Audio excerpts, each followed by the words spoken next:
Welcome. My name is Andrew, and this is the Who Dat Discussion, a New Orleans Saints podcast where we talk about all Saints news, opinions, and reactions. And this week there was a couple of pieces of Saints news. Really, more than a couple. Actually, a good amount of Saints news as the Saints signed 4 players. I'll tell you all the specifics later. And they signed a lot of veterans, a couple of younger guys to add to the mix as maybe, training camp bodies and that stuff, and, going on to having more veteran depth, with is all really good stuff. OTAs started, which is really big. And, we've been talking about it for a while, but Gerald McCoy has been cut, and the Saints have been rumored as one of his possible landing spots, even though he does not have a visit lined up with them yet. But, we're going to see this because I'm going to start with Gerald McCoy because I think this is a big thing. Gerald McCoy was cut from the Tampa Bay Buccaneers, and then the Buccaneers, just a little later signed Ndamukong Suh to, I believe it was 1 year, $9 million deal. That was kind of interesting how they left McCoy to sign Suh for a little less money. I guess they felt like, McCoy and Suh are pretty, comparable players at this point in both of their careers, and, probably going to put up similar stats, which is a little, I don't believe in that. I think McCoy is better than Suh. I think he'll get more money than Suh, and I think that's gonna, definitely, be the, truth there. I think that he is the better player, and looking at a lot of AFC North teams want him, with the Ravens, Browns, and Bengals all wanting McCoy. The Saints have been rumored. The Falcons have been rumored. So a lot of teams there, are right in the mix of Gerald McCoy. Supposedly 10 teams have made an offer, and it's supposedly now the price is definitely moving up past what a lot of people thought in the first place. So that's obviously very, very interesting there. Just look at McCoy's stats. Last year, he did play 14 games. He started all 14, and he had 6 sacks. He also had 1 pass defense. But, when looking at it, tackle for loss, he also had 6 on top of the, with the sack. So they had 21 QB hits. So that's all really good stuff. But when you're looking at it, there was the last 2 years, I think, a little slight drop in production, as he had 6 sacks both of the last 2 years. Then, the years before that, 9 sacks, 9.5 sacks, 8.5 sacks, 7 sacks. So a little higher production there, so a little less. But he always, plays around 15 to 14 games, which is obviously really good. He's only played not double digits in his career once, double digit amount of games, which is obviously really big. He's a, defensive tackle. He's going to be that 3 tech. To essentially need 2-3 techs. That's where you're going to start getting into, should the Saints sign him. I think, look, the Saints, they need that outside guy. Would you be fine with McCoy coming in here and playing 3 tech, for the 6 games, or if 6 games, I don't know, it may not even be 6 games that Sheldon Rankins is out, and then what are you really going to do after that? Because that's really the question. It's never, never bad to have a lot of depth, but I obviously I want to sign McCoy, but is it worth $15 million? Is it worth $13 million? I don't think so. And look, I love McCoy and I love what he can do, but Rankins at this point of his career is probably the better, or just as good as McCoy in that 3 tech position. I'm not trying, and I think he'll get there. Hopefully the injury doesn't, make that worse for Rankins and, really brings down his progression, because he's done so good, and he had an 8 sack season. McCoy hasn't had an 8 sack season since 2015. So just to put that in perspective there. I do think that put Rankins in there and McCoy would be, basically the same. You'd see the same amount of production there. But then what are you going to do once they're both healthy and ready? Then you're putting up, basically splitting time between someone that you're going to have to pay soon in Sheldon Rankins and a guy that you're paying right now in Gerald McCoy.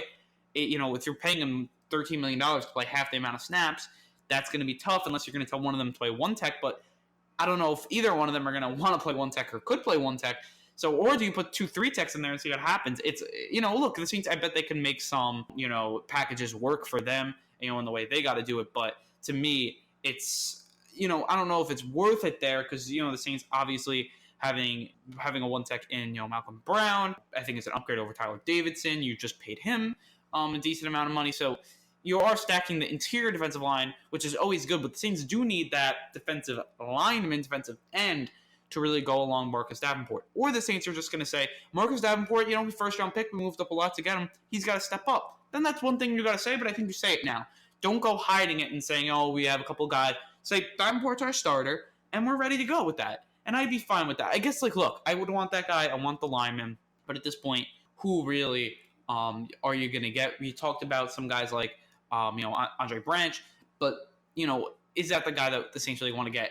McCoy, can you flex him to the outside? I guess you could flex him to the outside, but will he want to do that? Probably not, especially when you have other teams wanting defensive tackle. If the Saints get the visit, we'll see what happens there. But, I mean, right now, I'm not saying it's not likely that the Saints sign him, but I just don't see it as, an option, especially if the Saints are only going to go and sign one player. I'd rather, put that on a player that they actually desperately need. Because do they desperately need a defensive lineman? They really don't.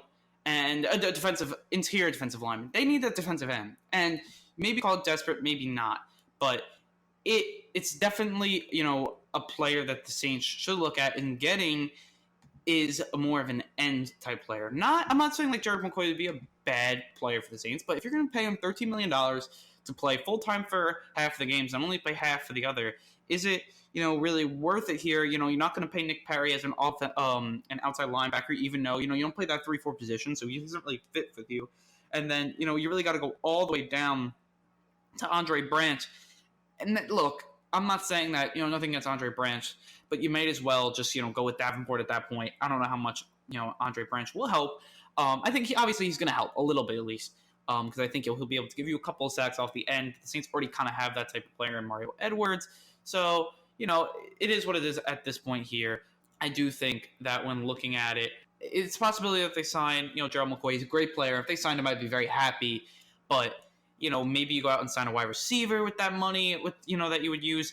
They only have, about $9 million in cap without, paying those, without the rookie contracts in there. But the rookie contracts shouldn't be that much. They'll probably have like $6 million in cap to spend, $5 million in cap, which is then, we're going to use $5 million for. You can obviously open up another $5 million to sign a Gerald McCoy. And Gerald McCoy said he just wants to play for a contender. So then he should play, for the Saints then. Because the Saints are the biggest contender, and the Saints have been looking in on him. I wouldn't be surprised if the Saints went in and got him, but some team will probably come in, overpay him, probably as a contender like the Browns or a team like that the Saints won't do. I know they won't.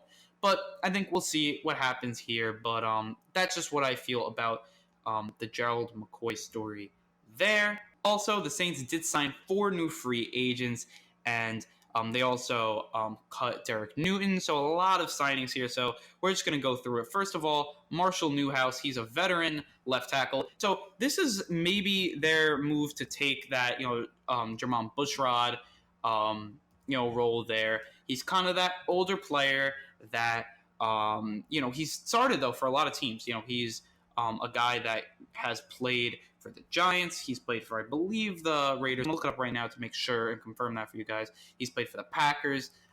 He's played for the Panthers also recently. Yeah, he's played for Cincinnati also. So when looking at it right now, this is what he did in 2018. He started 2 games, all for the Carolina Panthers. First, he was on the Buffalo for a couple games, then he got traded to the Carolina Panthers, and he did start 2 games with them. And obviously, the stats, there's not really many stats, for that there. He had 1 holding penalty in those 2 games, but that was it for him. He did play in 11 games, just didn't start. So he's kind of that guy like the Jermon Bushrod type player for them. And I think that's what they probably, that's what he's going to be, for the Saints going forward. Maybe a little different, but really all in all, probably a very, similar player there. They also signed safety Terrell Williams, and he's going to be that guy. He's more of that special teams guy, as a safety, and he could do a lot of special teams things, and that's why he came in here, just more special teams depth. I don't think that he's going to come in here, probably make the roster, maybe, but not highly doubt it, but I don't know if it's going to happen there. They also signed veteran offensive lineman center Ryan Groy. I think that, Groy, he was in 57 games since 2014, which is a good amount. He's kind of, been that center player, mostly as a backup, but some starter, and, he definitely is a player that can come in here and just help with the competition. He probably will make this team as like a third center here, and I wouldn't be surprised, if he comes up in here and, plays pretty well. I think he's going to come in here, more veteran depth there, and that's all really good stuff there. And the Saints also signed defensive end Wes Horton. And look, they're going to add as defensive end depth. He's kind of like that Andre Branch type player. Though, look, I think Andre Branch is still a little better. I think you bring in both those guys, see which one plays better. But he's kind of that George Johnson type player. And, as much as maybe you don't want to say that, that's really, what he is here. In 2017, he did have 5.5 sacks, and 2018 did not play good. He did play all 16 games in 2017, and he started 8 games last year, but only 1.5 sacks last year, and then he had 5.5, there in 2017, 3 sacks in 2016, 2.5, I'm sorry, in 2014 he had 3 sacks. But those are his stats there. He's forced a lot of fumbles. Not only last year, but before that, he's 5 fumbles in 2 years. That's really good. I think he's a player that he could probably come in. He's probably going to play. He's going to be that George Johnson type player. Maybe if Trey Henderson doesn't get better, he's a player that can come in here and can give some life to a Saints pass rush that I think needs a little more depth there. So that's really all for the signings there. Also, OTAs did start this week, and Drew Brees was talking. A lot of the players were talking. And here's what they had to say. Drew Brees said, Jared Cook, he's been amazing out here. He looks like he's going to be, I think, a really good pickup for the Saints. And probably he's going to be the guy that, we'll be talking about as this savior of the Saints offseason, which I think is going to be really good. They said his stature, his athletic presence, it's all going to help the Saints. They're going to dust out that, Jimmy Graham playbook. And I think this team, they can't wait to do that. There's been even plays coming out, highlights and OTAs of Jared Cook making nice plays around the ball. And that's all really good stuff there. I'm just really happy about that. Drew Brees said he's just going to use last year's, heartbreak as motivation and try to finish the deal. I don't know if that's going to be their new slogan for this year, but I definitely think it should be. So, look, do I think that the Saints should use this as fuel, or should I just think they should move on? I think they should use it as fuel. You can't just block it out of your memory. You got to take it and, take the good stuff out of it. And I think that's what the Saints are doing here. They did have a great season. You got to build off it now, though, and that's what they're going to try to do. Ryan Ramczyk spoke about he just has to, become that now leader of the offensive line, which I think was interesting with Max Unger. Brees said, we'll be fine. We're going to work on these OTAs, getting comfortable with each other, doing all the snaps, and then we're going to execute. Brees still looking to playbook, stuff like that. Also, Mike Thomas and Cameron Jordan, they're really contracts. They obviously not need new contracts, but they probably should get new contracts, especially, Cam Jordan. He's going to, I think he's underpaid. I think a lot of people think he's underpaid. So he's going to probably look for a big contract. And Mike Thomas, obviously on that rookie deal coming off of it next year, he's going to want to get paid. Michael Thomas said he'll wait patiently to get his money from the Saints. And Cameron Jordan said he wants to finish his career with the Saints fully. And I think that's really big. And, the Saints should be really happy about that they have 2 players that really want to play with them and probably take a hometown discount to stay. I probably think that's going to happen. So, look, I think that's a really good job by the Saints here, coming in here. And I think everyone the culture is really good again. I think that's really the big thing. Everyone wants to play for the Saints. Everyone wants to keep going on. And, this whole road to a Super Bowl. And I think the Saints are definitely on the right track there. So now we're going to get into our main topic of the week. And it's going to be really, what we did with the offense last week, if they're going to get better or get worse or push. We're going to do that for the defense I don't know if we're going to do every position. We may just do groups this time. So we're going to start off with the defensive line. And I'm going to say they do get worse here. And I think it's going to happen. I think Alex Okafor was a huge part of the Saints defensive line, and he left, and they didn't really replace him. You're hoping Davenport becomes this big star, but after last year, can you really trust that's going to happen right away? And that's really tough to see right away.